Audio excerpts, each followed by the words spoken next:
Assalamualaikum warahmatullahi wabarakatuh. Kembali lagi di channel Radio Horor. Untuk kisah kali ini ada sebuah cerita dari tulisannya Om Ras, sebuah kisah yang berjudul Nasi Kuning Cuipau. Sebelum kita lanjut ke ceritanya, tekan dulu tombol like video ini dan jangan lupa tekan juga tombol subscribe channel ini. Nyalakan juga lonceng notifikasinya agar tidak ketinggalan cerita-cerita lainnya dari channel ini. Dan buat teman-teman yang pengen belanja-belanja, nanti silahkan saja klik etalase yang ada di pojok kiri bawah. Atau teman-teman bisa kunjungi link pembelian yang ada di kolom deskripsi. Dan seperti apa untuk kisah kali ini? Langsung saja kita masuk ke ceritanya.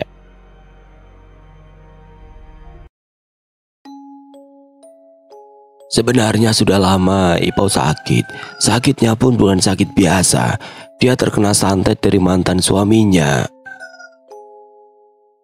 Cuipau adalah seorang janda yang tidak punya anak. Beberapa tahun lalu ia diceraikan oleh suaminya dengan alasan karena selama 8 tahun pernikahan, Cuipau tidak juga kunjung hamil. Sementara mertua dan keluarga besar suaminya terus-menerus mendesak supaya Cuipau hamil dan punya anak. Begitulah sekilas kisah hidup Cuipau yang Iwan ketahui. Iwan seorang pemuda berusia 25 tahun. Ia bekerja di sebuah toko HP yang lumayan besar dengan 10 karyawan yang tugasnya berbeda-beda. Saat itu sekitar jam 8 pagi, dari balik meja kaca berukuran besar dan panjang yang berisi jajaran HP berbagai merek itu, sesekali Iwan melihat keluar toko. Ia berharap Cuipau, tukang nasi kuning keliling langganannya lewat. Namun sekitar jam 9-an barulah Cuipau muncul. Dari kejauhan ia tersenyum seraya melambaikan tangan pada Iwan yang juga melambai dan bergegas mendekat ke arah Cuipau. "Kenapa baru datang, Cuk?" tanya Iwan seraya mengambil 2 bungkus nasi kuning dari keranjang yang baru saja Cuipau turunkan. "Iya, tadi itu aku ketinggalan angkutan umum. Jadi terpaksalah menunggu angkutan umum yang lain," jawab Cuipau seraya membuka dompet berisi uang hasil jualan nasi kuningnya. "Tapi alhamdulillah sudah habis sepertinya nasi kuning pian, Cuk," kata Iwan seraya duduk lesehan di sebelah Cuipau. "Iya, alhamdulillah sekali. Akhirnya hari ini aku bisa beli obat sakit lututku ini," ucap Cuipau dengan bibir tersenyum. Tangannya asik memukul-mukul lututnya yang mulai terasa sakit. "Pian kuat sekali berjalan, Cuk. Kalau saya dari sini sampai ke jembatan sana saja sudah capek sekali kaki." "Terpaksa aku kuat-kuatkan. Namanya juga hidup sendirian di tempat orang. Harus pandai-pandai membawa diri supaya tidak kelaparan," ucap Cuipau seraya menyeka air matanya. Iwan mengelus pelan bahu Cuipau. Perlahan Cuipau kembali tersenyum. "Duduk dulu sini, Cuk. Kita ngobrol-ngobrol, toko juga lagi sepi," kata Iwan. Cuipau mengangguk, senyum masih menghiasi wajahnya. "Cuk, iya. Kenapa Ucu tidak menikah lagi saja?" tanya Iwan seraya memakan nasi kuningnya. "Aku tidak ingin kecewa lagi, Wan. Dengan ketidaksempurnaanku ini, mana ada lelaki yang mau dengan ikhlas dan tulus menerimaku. Jadi makanya aku harus sadar diri. Cuipau ini cantik kok. Coba cari saja yang sudah punya anak," kata Iwan. Cuipau tertawa kecil. "Ucu takut tidak bisa mengurus anak orang, Wan, karena Ucu tidak ada pengalaman sebelumnya." Iwan mengangguk. "Cuk, hari raya nanti pulang ke Kalteng ya?"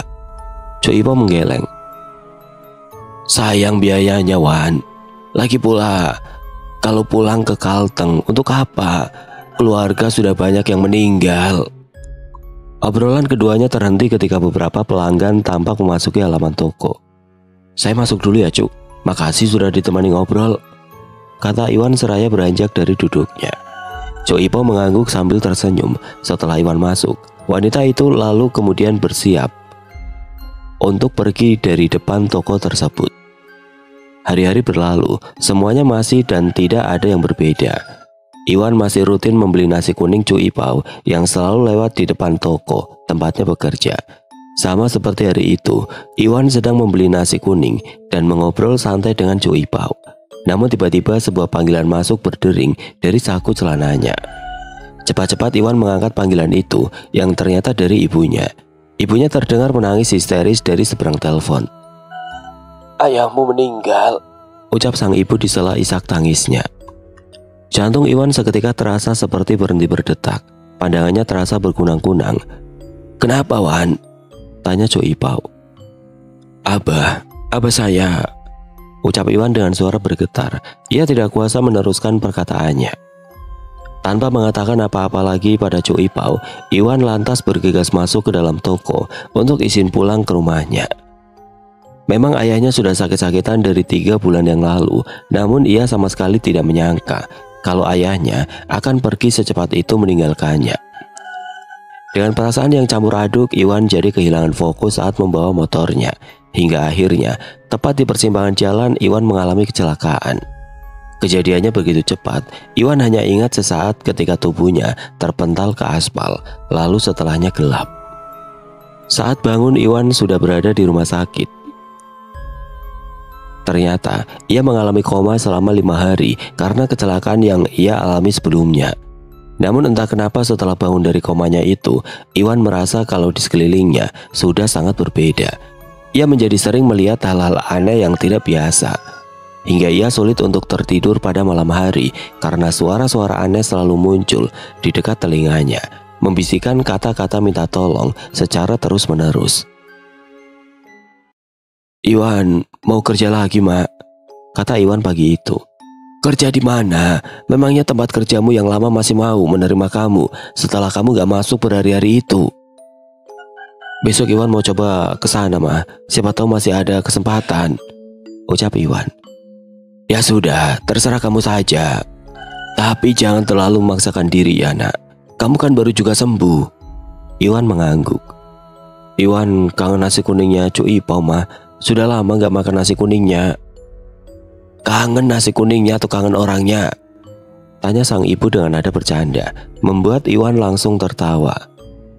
"Sama nasinya, sama orangnya juga, Ma. Iwan sudah menganggap Cu Ipau itu seperti kakak sendiri, Ma.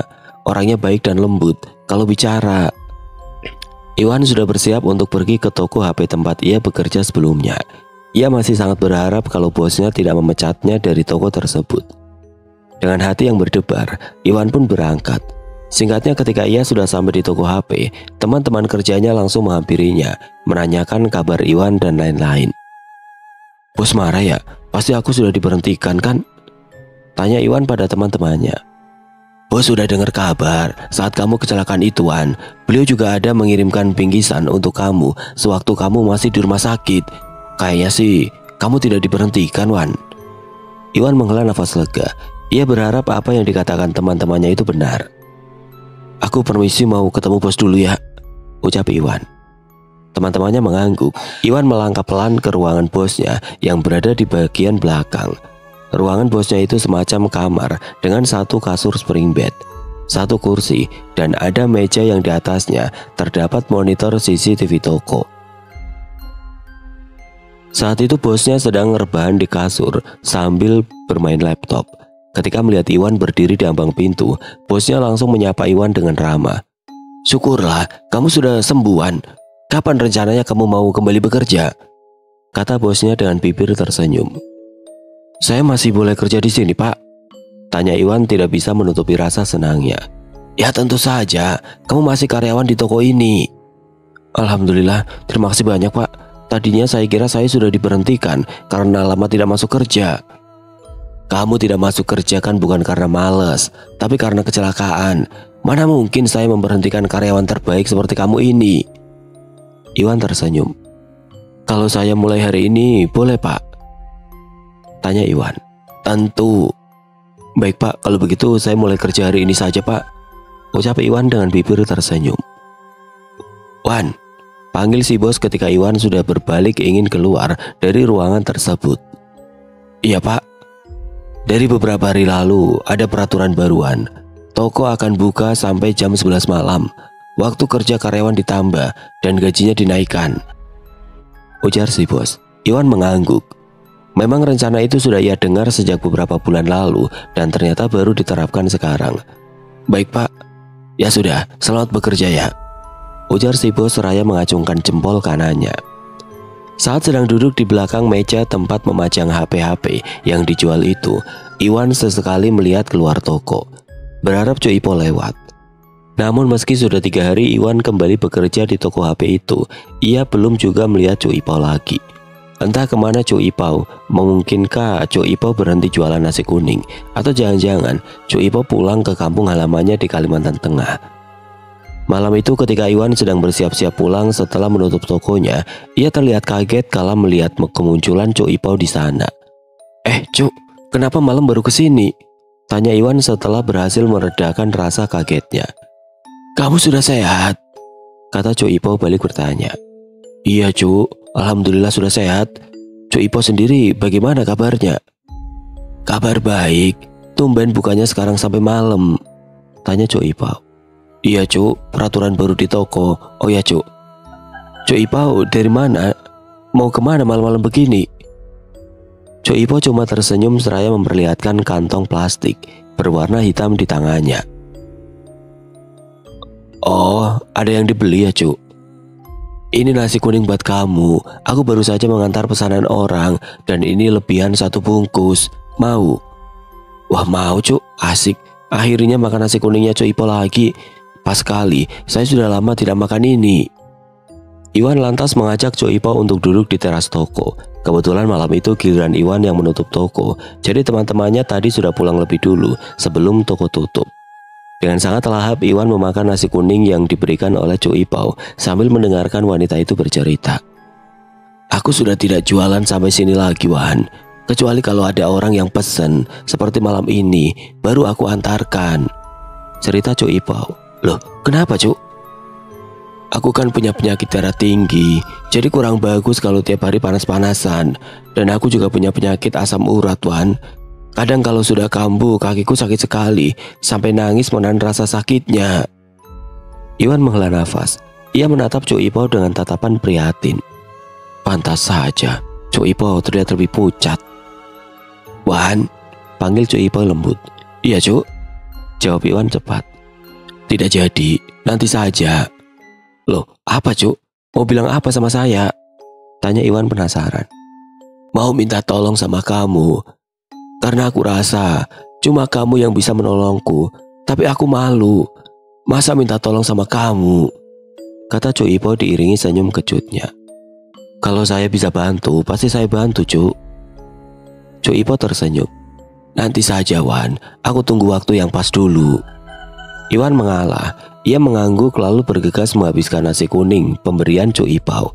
Iwan menebak, mungkin Cuk Ipo ingin pinjam uang. Tapi berhubung Cuk Ipo tahu kalau Iwan belum gajian, makanya dia tidak jadi mengutarakan maksudnya pada Iwan. Saya antar Cuk Ipo pulang sekalian ya Cuk, kata Iwan akhirnya. Tidak usah Wan, masih ada yang mau aku beli dulu di depan sana. Kamu duluan saja, tolak Cuk Ipo. Memangnya masih ada angkutan umum malam-malam begini Cuk? Gampang kalau masalah pulang, di sana ada tukang ojek, jawab Cuk Ipo masih dengan bibir tersenyum. Oh ya sudah kalau begitu, saya pulang duluan ya Cuk, ucap Iwan segera berpamitan. Cuk Ipo mengangguk, tangannya melambai pada Iwan. 2 hari telah berlalu. Wan, aku pulang duluan ya, kata teman-temannya malam itu. Iya, nanti aku yang nutup toko dan ngantar kunci ke bos, jawab Iwan. Setelah satu persatu teman-temannya pulang, Iwan pun melanjutkan bersih-bersih di toko. Iwan memang sangat loyal dalam bekerja. Apapun yang bisa dia kerjakan pasti ia kerjakan tanpa pamrih. Itulah sebabnya ia sangat disayang oleh bosnya dan tidak jarang ia juga mendapatkan bonus dari si bos. Selesai bersih-bersih, Iwan lantas menutup toko. Iwan berjalan pelan ke arah motor almarhum ayahnya terparkir. Saat sedang mengecek isi tasnya, tiba-tiba bahunya ditepuk oleh seseorang. Astagfirullahaladzim, ujar Iwan setengah berteriak karena kaget. Ternyata Cuk Ipo sudah berdiri di belakangnya. Ya Allah Cuk, bikin saya kaget saja, ujar Iwan seraya mengelus dadanya. Maaf Wan, habisnya tadi aku panggil-panggil kamu tidak dengar. Habis dari mana Cuk? Tanya Iwan pada Cuk Ipo setelah rasa kagetnya mereda. Biasa, mengantar pesanan nasi kuning, jawab Cuk Ipo. Oh ya Wan, ini aku bawakan 1 bungkus untukmu. Lanjut Cuk Ipau, seraya memberikan kantong plastik hitam berisi sebungkus nasi kuning buatan Cuk Ipau. Iwan tersenyum menerima bungkusan itu. Wah, makasih banyak Cuk. Kebetulan saya memang sudah lapar. Tadi tidak sempat makan karena toko hari ini ramai sekali. Iwan dan Cuk Ipau lalu duduk di teras toko, sama seperti 2 malam yang lalu. Wan, kamu itu selain jadi pelanggan setia nasi kuningku, tapi kamu juga merupakan satu-satunya teman yang aku punya. Aku tanpa sungkan dan ragu menceritakan masalahku padamu, dan kamu selalu mendengarkan semua ceritaku. Terima kasih banyak ya Wan. Iwan tersenyum namun pandangannya tetap tidak teralihkan dari nasi kuning yang ia santap. Sama-sama Cuk. Saya juga senang bisa jadi pelanggan sekaligus teman Cuk Ipau yang baik dan tegar seperti ini. Ah kamu Wan, bisa saja. Oh ya Cuk, masalah yang katanya Cuk Ipau mau minta tolong itu, kalau boleh tahu, memangnya Cuk Ipau mau minta tolong apa? Tanya Iwan. Cuk Ipau terdiam cukup lama. Kebetulan saya dikasih bonus sama bos Cuk. Kalau semisal Cuk Ipau mau pinjam uangnya, ini masih ada kok. Cuk Ipau menatap wajah Iwan. Iwan mengernyit. Wajah Cuk Ipau terlihat semakin pucat. Cuk Ipau sakit? Tanya Iwan. Cuk Ipau mengangguk. Senyumnya tampak getir. Kalau begitu, ayo Cuk, saya antar beli obat ke apotik. Tidak usah Wan, ini cuma demam biasa, nggak apa-apa kok. Tapi Cuk, Wan, aku mau tanya beberapa hal. Potong Cuk Ipau. Apa Cuk? Kalau seandainya nanti aku meninggal, kamu mau tidak aku berikan resep nasi kuning buatanku? Tanya Cuk Ipau membuat Iwan jadi kaget. Cuk Ipau kok bicara begitu? Ya namanya kan umur tidak ada yang tahu. Iya sih.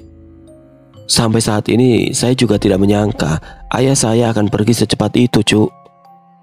Wan, nanti kalau aku sudah tidak datang menemui kamu lagi, tolong datang ke alamat ini ya Wan. Ada banyak hal yang aku simpan untuk kamu di sini. Ucap Cuk Ipau seraya memberikan secari kertas bertuliskan sebuah alamat rumah. Ragu-ragu Iwan menerima kertas berisi alamat rumah Cuk Ipau tersebut. Cuk, kalau Cuk Ipau lagi sakit, saya bisa bantu Cuk Ipau untuk beli obat atau mengantarkan ke rumah sakit. Cuk Ipau jangan buat perasaan saya jadi khawatir begini. Saya sudah menganggap Cuk Ipau seperti kakak kandung saya sendiri. Jadi tolong Cuk Ipau jangan sungkan sama saya. Cuk Ipau tersenyum. Aku sudah terlalu lelah berjuang untuk tetap hidup Wan. Aku ingin pulang. Iwan menatap Cuk Ipau dengan serius. Cuk Ipau tahu tidak? Kalau kehidupan itu sangat berharga. Bahkan banyak yang sudah meninggal ingin hidup lagi. Kematian bukan satu-satunya jalan untuk mengakhiri rasa lelah seseorang Cuk. Saya, Cuk Ipau, orang lain pasti merasakan lelah yang sama. Tapi kita harus tetap berjuang sambil terus berbuat baik sampai waktu kepulangan kita tiba. Jangan pernah berpikir untuk mengakhiri hidup Cuk. Saya tidak mau Cuk Ipau salah memilih jalan. Kalau ada masalah atau apapun itu, saya ada di sini Cuk. Cuk Ipau bisa ceritakan apapun pada saya. Saya siap mendengarkan keluh kesah Cuk Ipau. Ujar Iwan menasihati Cuk Ipau. Iwan mengira Cuk Ipau ingin bunuh diri. Kamu salah paham Wan. Aku sama sekali tidak ingin melakukan bunuh diri. Aku hanya lelah dan tidak ingin lagi berjuang untuk berobat. Aku akan membiarkan penyakitku ini menggerogoti tubuhku sampai aku mati nanti.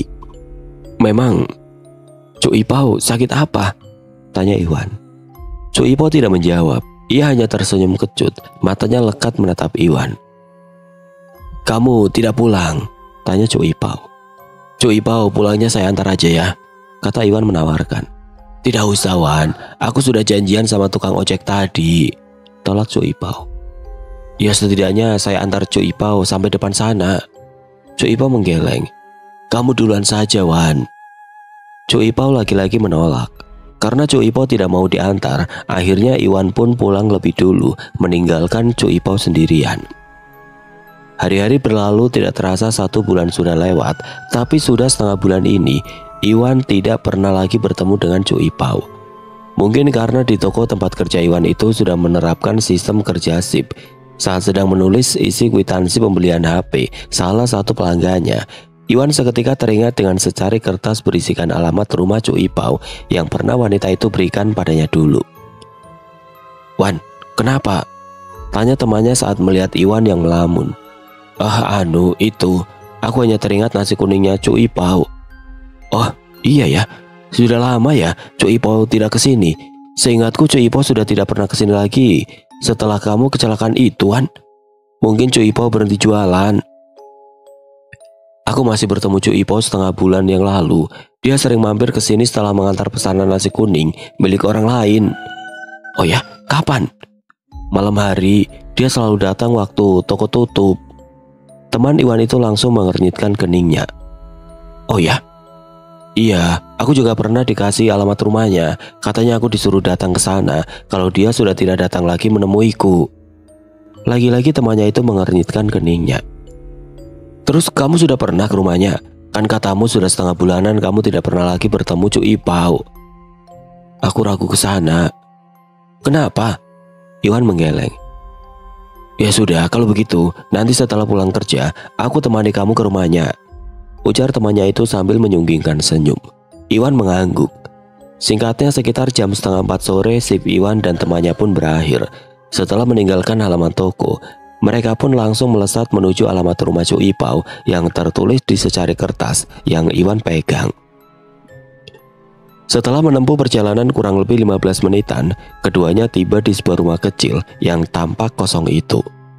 Melihat kedatangan kedua pemuda itu, seorang ibu-ibu parubaya lantas menghampiri keduanya. "Nah, Iwan ya?" tanya si ibu pada temannya Iwan yang baru saja membuka helm. "Bukan Bu, saya Rizky. Nah, dia ini yang namanya Iwan." Si ibu menatap Iwan. "Kok ibu bisa tahu nama saya?" Hanya pertanyaan itu yang terbesit di benaknya. "Paulina sering cerita tentang kamu sama ibu. Katanya kamu itu sudah seperti adik baginya. Sebelum meninggal, dia sering ngojek sama anak ibu untuk ngantar sebungkus nasi kuning untukmu," ujar si ibu membuat Iwan terperajat kaget. Meninggal, Bu?" tanya Iwan dengan bibir bergetar. "Iya, sudah 2 mingguan." Saat itu Iwan merasa nafasnya sangat sesak. "Kalau boleh tahu, Cuk Ipau meninggal karena apa ya, Bu? Sakit kah?" tanya Rizky. "Sini, duduk dulu. Ibu akan ceritakan semuanya sama kalian," ujar si ibu seraya mengajak keduanya untuk duduk di teras rumah Cuk Ipau. Rizky menggandeng Iwan yang tampaknya masih sangat kaget dengan kabar yang baru ia dengar itu. "Sebenarnya sudah lama Ipau sakit. Sakitnya pun bukan sakit biasa. Dia terkena santet dari mantan suaminya yang beberapa kali sempat kemari untuk mengajaknya rujuk." "Loh, tapi bukannya mantan suaminya itu yang menceraikan Cuk Ipau karena Cuk Ipau tidak bisa hamil?" tanya Iwan. "Ya memang seperti itu sebelumnya, tapi setelah mantan suaminya itu tahu kalau ternyata yang mandul di antara mereka berdua adalah suaminya, makanya suaminya terus-menerus mengajak Ipau untuk rujuk kembali. Tapi mungkin karena Ipau sudah terlanjur sakit hati, dia tidak mau rujuk lagi, dan setelah ditolak 4 kali lebih, Ipau akhirnya jatuh sakit.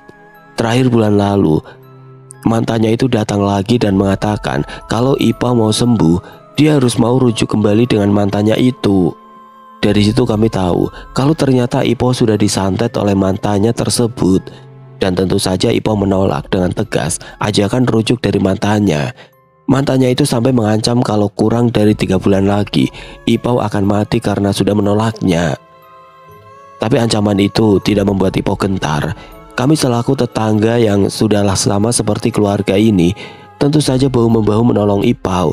Namun setiap kali ada orang yang berusaha mengobati Ipau, pasti ada saja halangannya. Ada yang anggota keluarganya tiba-tiba meninggal. Bahkan ustadz yang mengobati Ipau itu ada juga yang meninggal secara mendadak. Katanya santet itu tidak bisa diobati lagi dan Ipau pun akhirnya pasrah menunggu ajalnya, cerita si ibu. Iwan dan Rizky terdiam. Keduanya tidak menyangka ternyata kalau hidup Cuk Ipau benar-benar sangat menderita selama ini. Si ibu menghapus air matanya, lalu kemudian ia beranjak dari duduknya. "Tunggu sebentar di sini ya nak, ibu mau ambilkan kunci dulu," ujar si ibu. Iwan dan Rizky mengangguk, lalu si ibu pun pergi ke rumahnya. Tidak berapa lama si ibu kembali lagi dengan membawa sebuah kunci. Saat si ibu membuka pintu rumah Cuk Ipau, Iwan dan Rizky langsung beranjak dari duduknya. Mereka berdua dipersilakan masuk ke dalam rumah. Barang-barang Cu Ipau masih tersusun rapi. Ada juga fotonya bersama si ibu yang dipajang di dinding rumahnya. Si ibu masuk ke dalam sebuah kamar, lalu keluar lagi sambil membawa kaleng bekas kue kering. Ini titipan dari almarhumah untuk Nak Iwan. Katanya terima kasih banyak karena selama ini Nak Iwan sudah mau menjadi temannya, kata si ibu seraya menyerahkan kaleng bekas kue kering tersebut. Iwan menerima dengan perasaan sedih. Menjelang maghrib, Iwan dan Rizky pun pamit untuk pulang pada si ibu yang merupakan tetangga sekaligus pemilik rumah yang disewa oleh Cu Ipau. Kasihan Cu Ipau ya Wan, kata Rizky sebelum ia pulang. Iwan hanya mengangguk mengiyakan sementara tangannya semakin kencang memegang kaleng bekas kue kering pemberian terakhir dari Cu Ipau. Saat Iwan sudah berada di dalam kamarnya, Iwan langsung membuka kaleng bekas kue kering tersebut. Di dalamnya ada beberapa amplop dan sepucuk surat. Ketika surat itu ia buka, seketika air matanya langsung keluar. Iwan menangis membaca surat yang berisikan resep nasi kuning Cu Ipau tersebut. Iwan menangis sejegukan, cukup lama ia menenangkan perasaannya. Setelah sedikit lebih tenang, Iwan membuka satu amplop yang ada di dalam kaleng itu. Ternyata isinya adalah sejumlah uang lengkap dengan catatan bertuliskan, "Untuk adikku Iwan." Dan semua amplop itu isinya sama, yaitu sejumlah uang, juga catatan. Sampai saat ini Iwan tidak bisa melupakan Cu Ipau. Meskipun Iwan punya resep nasi kuning Cu Ipau, namun ketika ia membuatnya, tetap saja rasanya tidak seenak buatan Cu Ipau. Iwan tidak pernah menggunakan sepersen pun uang pemberian Cu Ipau untuk kepentingan pribadinya. Uang Cu Ipau itu Iwan gunakan untuk meminta bantuan Ustadz melakukan sholat hadiah yang ditunjukkan untuk Cu Ipau. Sampai saat ini, Iwan tidak pernah lupa pada Cu Ipau. Di akhir sholatnya, Iwan selalu mengirimkan doa untuk Cu Ipau.